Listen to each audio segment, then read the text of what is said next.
নমঃ শিবায়। জ্যোতিষ শাস্ত্রের গণনা অনুযায়ী গ্রহের গোচর আমাদের জীবনের দিক ও দিশা দুটোই নির্ধারণ করে। 11ই মে 2026 দুপুর 12:38 মঙ্গল গ্রহ শনির বন্ধন কাটিয়ে তার নিজের ঘর স্বরাশি মেষ রাশিতে ফিরে এসেছে। প্রায় 1.5 বছর পর মঙ্গল তার নিজের ঘরে ফিরেছেন, আর তিনি এইখানে আগামী 20 জুন 2026 পর্যন্ত থাকবেন। এই যে পরিস্থিতি, মঙ্গলের নিজের ঘরে ফিরে আসা, এর ফলে জানা যাক, যেটা আমি বলতে চলেছি আপনাদের কাছে, যে মেষ রাশির ক্ষেত্রে 11ই মের পর থেকে কি বদলাতে চলেছে। আসুন জানা যাক আপনারা যারা মেষ রাশির আছেন তা আপনাদের ক্ষেত্রে কি হতে চলেছে। কিন্তু তার আগে আপনারা যারা আপনাদের জন্মপত্রিকা আমাকে দেখাতে চাইছেন, জ্যোতিষীয় নানা প্রতিকার প্রতিবিধান এ সমস্ত কিছু করাতে চাইছেন, কোনো জিজ্ঞাসা রয়েছে তার উত্তর জানতে চাইছেন, তাহলে আপনি আপনার বাড়ি বসে মোবাইল ভিডিও কলের দ্বারা অথবা টেলিফোন কলের দ্বারা, অথবা যদি মনে করেন যে না সরাসরি এসে দেখা করব, তাহলে এসে দেখা করে আপনাদের যাবতীয় জ্যোতিষ অনুসন্ধিৎসার উত্তর আপনারা আমার কাছ থেকে পেতে পারেন। কোনো একটা কনফিউশনস রয়েছে জ্যোতিষ নিয়ে, কোন রত্ন পড়ব, কোনটা পড়ব না, কোন প্রতিবিধান করব, কি হবে উপায়, যাবতীয় কিছু জিজ্ঞাসার আমি উত্তর দিয়ে দেব। এই স্ক্রিনের নিচে যে নাম্বার দেওয়া আছে 9830564500, এই নাম্বারে ফোন করে বা হোয়াটসঅ্যাপ করে যোগাযোগ করলে আমার অফিস থেকে বলে দেবে কিভাবে আপনারা আমার সাথে যোগাযোগ করবেন। যদি আমার পরামর্শ প্রয়োজন হয় তাহলে ওই নাম্বারে ফোন করে বা হোয়াটসঅ্যাপ করে যোগাযোগ করে নেবেন। আসা যাক মূল আজকের আলোচনায়। বর্তমান সময় থেকে 20 জুন পর্যন্ত মঙ্গলের যে নিজের ঘরে ফিরে আসা, এর ফলে আপনারা যারা মেষ রাশির মানুষজন রয়েছেন আপনাদের কেমন থাকতে চলেছে। দেখুন, মঙ্গল হলো শক্তির কারক গ্রহ। আপনার আত্মবিশ্বাসের স্তর অনেকটাই বেড়ে যাবে মঙ্গলের এই নিজের ঘরে আসার কারণে। দীর্ঘদিন ধরে স্বাস্থ্যের যে সমস্ত ছোটোখাটো সমস্যা ছিল তার সমাধান হয়ে যাবে। কোনো কাজ করতে গিয়ে যে মানসিক জোর পাচ্ছিলেন না, সেই মানসিক জোর ফিরে আসবে। মঙ্গলের চতুর্থ দৃষ্টি পড়ছে চতুর্থ ভাবের ওপর, অর্থাৎ চতুর্থ ভাব হচ্ছে আপনার সুখ সম্পত্তি, ঘর, ফ্যামিলি, এ সমস্ত কিছু। যারা জমি বা প্রপার্টি সংক্রান্ত কাজে যুক্ত রয়েছেন, কোনো সম্পত্তি কেনা বেচার কথা ভাবছেন, এটা তাদের জন্য সুসময়। মঙ্গলকে ভূমিপুত্র বলা হয়, তাই জমি সংক্রান্ত কোনো মামলা যদি আদালতে থাকে, ঝুলে আছে, তাহলে সেক্ষেত্রে আপনার জয়ের সম্ভাবনা যথেষ্ট। পারিবারিক দায় দায়িত্ব পালনে আপনি অবশ্যই এই সময়কালে অগ্রণী ভূমিকা নেবেন। মঙ্গলের সপ্তম দৃষ্টি পড়ছে সপ্তম ভাবের ওপর। যাদের বিয়েতে অহেতুক বাধা আসছিল তাদের সেই বাধা কেটে বিয়ের যোগ তৈরি হয়ে যেতে পারে। ব্যবসায়িক অংশীদার বা পার্টনারশিপের ক্ষেত্রে নতুন দিগন্ত খুলে যেতে পারে। মঙ্গলের এই সঠিক দিককে, এই যে মঙ্গলের যে শক্তিকে সঠিক দিকে পরিচালিত করলে একজন ভালো জীবনসঙ্গী বা ভালো অংশীদার ব্যবসার ক্ষেত্রে পাওয়া নিশ্চিতভাবে সম্ভব হবে।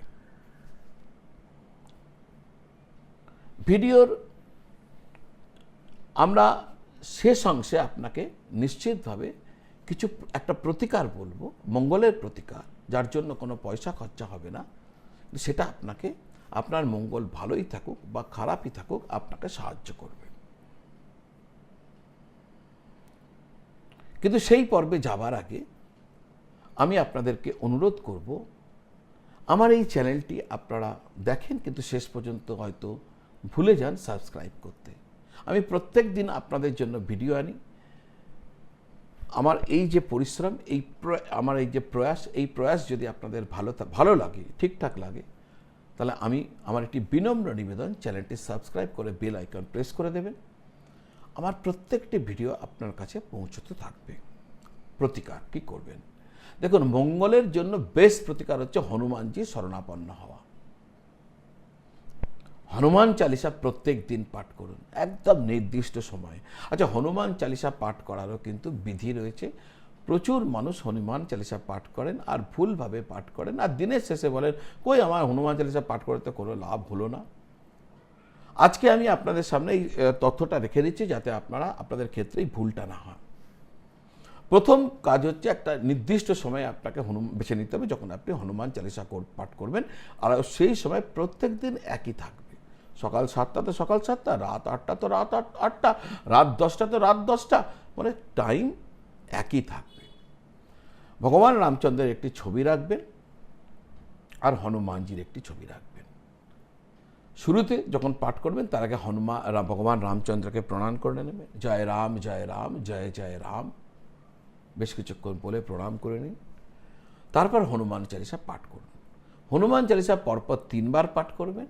পাঠ শেষ হলে আবার রামচন্দ্রকে প্রণাম করবেন। জয় রাম জয় রাম জয় জয় রাম। প্রণাম করার পর 2 মিনিট বসে ওখান থেকে উঠে পড়বেন। তো এইভাবে হনুমান চালিসা পাঠ করবেন, দেখবেন আপনার জন্মপত্রিকাতে যেমনই মঙ্গলের অবস্থান হোক না কেন, নিশ্চিত এই সময়কাল আপনার জন্য, বা যদি জ্যোতিষ পণ্ডিত ব্যক্তি বলেছে আপনার মঙ্গল ঠিক নেই, অমঙ্গল করছে, তার জন্য এটা করতে হবে ওটা করতে হবে, সবার আগে তো এটা করুন। এটাতে আপনি নিশ্চিত লাভ পাবেন। দর্শক বন্ধু, বৃষ রাশির ক্ষেত্রে কি হতে চলেছে 11ই মে থেকে 20 জুন পর্যন্ত কি বদলাতে চলেছে? আপনারা যারা বৃষ রাশির মানুষজন আছেন, দেখুন, বৃষ রাশির মানুষজনদের জন্য বলবো, দ্বাদশ ঘর এখানে এসছেন। বৃষ রাশির দ্বাদশ ঘরে মঙ্গল এসছেন নিজের ঘরে। দ্বাদশ ঘর হলো বিদেশ সংক্রান্ত বিষয়ের ঘর। তাহলে যারা বিদেশ সংক্রান্ত কোনো সমস্যায় ভুগছিলেন, মঙ্গলের গোচর সেই সমস্যার জটকে খুলে দিতে পারে। আপনার সাহস ও প্রচেষ্টায় বিদেশের কাজ সফল হবে। আধ্যাত্মিক সাধনার ক্ষেত্রেও মঙ্গল আপনাকে শক্তি প্রদান করবে, কারণ মঙ্গল শক্তির কারক গ্রহ। মঙ্গল আপনাকে আপনার সাধনাকে এগিয়ে নিয়ে যেতে সাহায্য করবে। দ্বাদশ ঘর ব্যয় করার স্থান, খরচের স্থান। ব্যবসায় যদি ক্ষতির সম্মুখীন হয়ে থাকেন বা শত্রুর কারণে কোনো কাজ আটকে থাকে, তাহলে মঙ্গলের তেজ আপনাকে প্রোটেক্ট করবে অনেকটাই। আপনার ভেতরে নতুন সাহস সঞ্চারিত হবে, যার মাধ্যমে আপনি পুরনো লোকসানকে পুষিয়ে নেওয়ার সুযোগ পাবেন। চতুর্থ দৃষ্টি পড়ছে তৃতীয় ঘরে। তৃতীয় ঘর হচ্ছে ভাই বোনের ঘর, আপনার পরাক্রমের ঘর। ভাই বোনদের সাথে সম্পর্কের উন্নতি হবে, তাদের সহযোগিতা পাওয়া আপনার পক্ষে যথেষ্ট, আপনি তাদের সহায়তা পাবেন এমন সম্ভাবনা দেখতে পাওয়া যাচ্ছে যথেষ্ট ভালোভাবে। আপনার ছোট ছোট প্রচেষ্টা বড় রূপ নিতে পারে। সপ্তম এবং অষ্টম দৃষ্টি, মঙ্গলের সপ্তম দৃষ্টি অষ্টম ঘরে প্রভাব ফেলছে। ফলে ক্যারিয়ারের ক্ষেত্রে বড় পরিবর্তনের যোগ রয়েছে। অনেক দিন ধরে ঝুলে থাকা কাজগুলো এবার সম্পন্ন হবে। মঙ্গল ভূমিপুত্র হওয়ার কারণে যারা প্রপার্টি সংক্রান্ত কাজ নিয়ে বা জমিজমা কাজ নিয়ে কোনো সমস্যায় আছেন, তাদের সমস্যার সমাধান হয়ে যাবে। যারা বিবাহের কথা ভাবছেন, তাদের বিয়ের কথা এগোতে পারে। তবে যাদের বিয়ে হয়ে গেছে, দাম্পত্য জীবনে মনোমালিন্য সামান্য হলেও হবার একটা সম্ভাবনা রয়েছে। তাই সংযত হয়ে থাকা উচিত হবে 20 জুন 2026 পর্যন্ত। প্রতিকার একটাই প্রতিকার, যা আমি অলরেডি আপনাদের কাছে বলে গেছি। তো দর্শক বন্ধু, আজ এই পর্যন্ত। আপনারা সকলে ভালো থাকুন, সকলকে ভালো রাখুন। নমস্কার।